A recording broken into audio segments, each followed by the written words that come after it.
Morning, Pierre-Luc. Just curious what kinds of things you'd like to see the team be able to carry over from the game a couple of nights ago that led to the success you guys had, especially in that first period. Yeah, well, just like you said, that start was, just how we wanted it.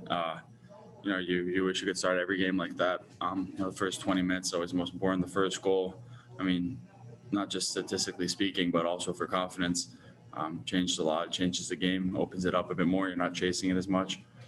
So if we can get that start, tonight and every other game from tonight, that'd be great.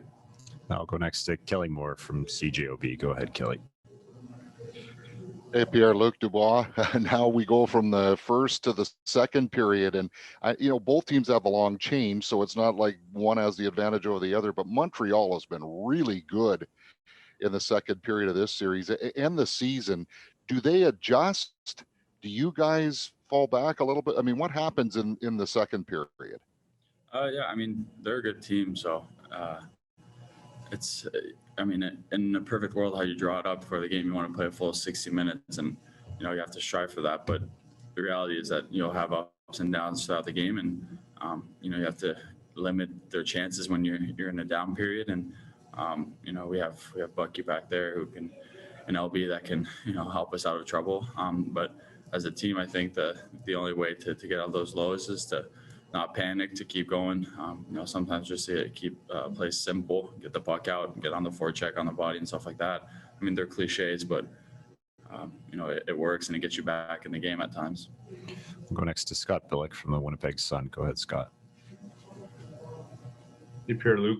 I haven't seen the rush lines from this morning, but you finished the game with Nikolai Ehlers and you started it with Andrew Kopp. What's the two differences between those two players and trying to kind of play with both of them as you had to last game? Yeah, well, we have so much depth on this team that whoever you're playing with, you're surrounded with talent. As I've since I've been here, I've been trying to gain chemistry with guys, and that happens with practicing, that happens with playing with them, but also even if I don't necessarily play on the same line as a guy. Just seeing him play, seeing his tendencies, where he's usually at in the offensive zone, the defensive zone, stuff like that. Like you said, I started out with Copper. He's a different player than Nicky, but I've seen him. I hadn't necessarily played with him before, but I'd seen him play enough where I thought, I can help. We could help each other. And as a centerman, you want to support your wingers. And then when we switched to Nicky, I was a little bit more familiar. I played with him a few games before that, so it's a different player, but like I said, you're surrounded by talent with how much depth we have on this roster. We'll go back to Kelly Moore from CJOB. Go ahead, Kelly.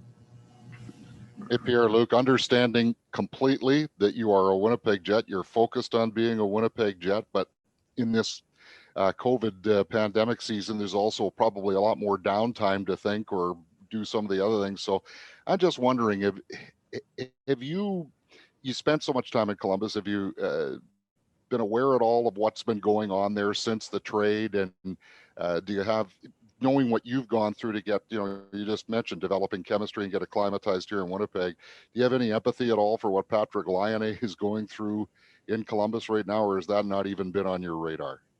I've been, like you said, ever since I've been here, I've been trying to get, used to everything here, used to the practice, the schedule, the schedule like everybody else, but the staff, the players and everything.